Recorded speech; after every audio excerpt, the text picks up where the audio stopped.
decisions na mas prefer silang mga sa balay. Sa una sir, dito pa sila aware na ang buntis na kami pinatahag. Wala na sila mga umuulan. Kaya ang uban mo ng buntis, layo, yan ako uban na wala mo kayo sa depresyon, wala kayo sa masamot ba. Hindi lang tayo sa yung kulang dito yung taan yung buntis, yung mga labulang buntis, yung mga pinagkaroon sa interview. Dito na una ang pag-himog-team, mahimo na ang tanang buntis, matalakan sa mga official na magpalitin dapat sila sa para tututo na kuwan para makapagpalito kung saan pasamahan sa ito. Ako tayo ang nahimog sa dawit school para mag-isi o pag-ituka sa amin. Sa una, wala pa rin nakahatag o subisyon na magsilbing ang buntis. Kung kumabis sa mundo, prepare po sila ang isang pag-pregnancy. So matangnan nila kung hindi sa mga buntis o hindi sa mga high-risk. So, nag-encounter ang barangay government o kauban na ako na mga kinikinig na pasibok sa mga tao na kinahanglan ay naka naman tayo ng center, naka naman tayo working facility sa mga munisipyo. Nag-encourage na din mo ang mga buntis na dito na din sila kumanak ay para safe at nakalapot sila doon na So involved ba itong mga driver at mga kalawad, mga police, na-involved sila kung dahil magsapot ang sa ilangan community, nilalipan na sila, na-involved sila kung ano sa sila mga anak. Pagkakatalan ko, yung mga rescue, mga barangay officials, or mga teachers, na ako yung mga carabiners, or nag-iusan doon, kung halimbawa na yung mga putis, kung hindi na nalutabang, so ano yung nalutabang, yung para sila. kung sa awareness sila ang mga paratangan sa mga tao, pagkaan sa mga tumayo. Ang community involved, hindi lang tayo ang bilikanan sa mga buntis, ang bilawon, or ang exclusive sa mga pamilya. So, for example, ay mga buntis nila, ay mga emergencies, at ang sila nga sa kaya ang asa nila ng buntis. Ang ako mga sila kayo na kung sila asa ng emergency, kung sila asa na kung ang institution, sila, di aware na kung ang para mas madali ang pagkata, hindi na pamilya. Nag-rate me kung health team, muna ginatawag ko, BMCMT, Barangay Adana Child Management. Mauna ang dako na nakatabang na wala dun mga inahan yung mamatay dito sa Barangay Buhangin kay ang tanan na hinukto.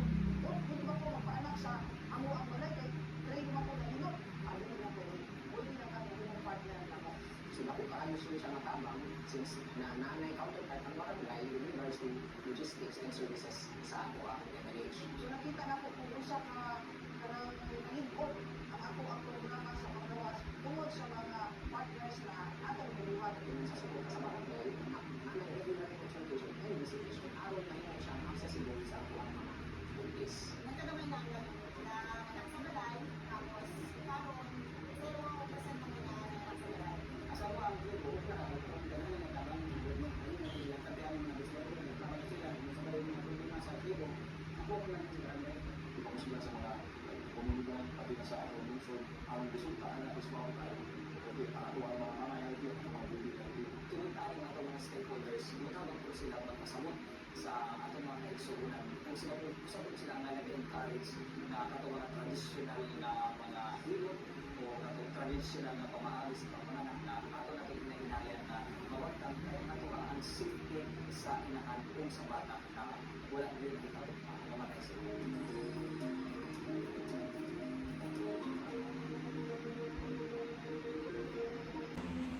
Good day, ma'am. So here's the summary of the video I watched entitled Philippines Stimulating Maternal and Newborn Health Uptake in Communities.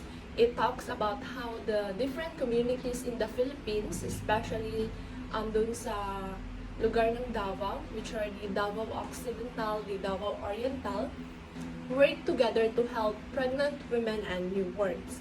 Many mothers, especially from remote areas and indigenous groups, used to give birth at home because they didn't know the importance of going to health centers. Some also lived far from the hospitals and had trouble getting checkups. To solve this, barangay leaders, midwives, health workers, and even tricycle drivers teamed up to educate families, encourage prenatal checkups, and bring local health services because before they would rather choose to give birth at home rather than go to hospitals, to health centers for checkups because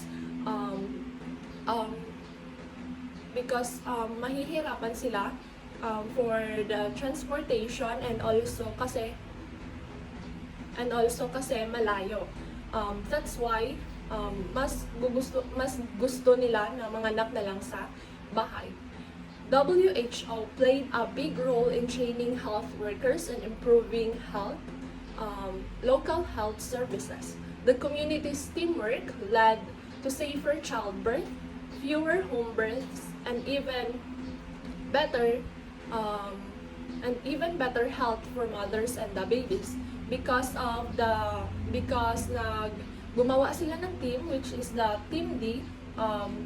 Ito yung way nila para ma-lessen yung death, both the mother and also the baby. The communities were better. The community's teamwork led safer childbirth, fewer home births, and better health for mothers and babies. So, what did I learn? Many pregnant women do not go to health centers because of distance, lack of knowledge, or kasi tradition na nila yon. Health education is very important to make mothers aware of the care they need. Kasi hindi lang sila yung nabubuhay na, pero meron ng life inside of them. That's why it's very important na malaman nila ang importance ng mga healthcare facilities.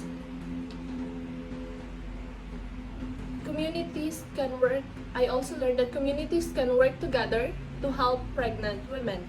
Barangay officials, midwives, and even drivers play a role. WHO and the government train health workers to monitor pregnancies and give proper care. So, hindi nila ginawa-gawa lang kung ano ang dapat nilang gawin sa mother and the baby, pero i-train talaga sila ng WHO, which means na pang-professional yung mga ginagawa nila. So, how will I apply it as a nurse or as a student nurse? First is to educate mother about the importance of the prenatal checkups and hospital births. Encourage families and communities to support pregnant women in getting the care they need. Work with midwives. Yes, we do independent. We also do dependent. Through collaborating with the health workers, the midwives, and also the barangay officials, they will be able to learn from us, and we will be able to learn from them also. Promote safe childbirth by discouraging home births and encouraging deliveries in health centers. Be patient and understanding with the mothers, especially those who are not familiar with medical care.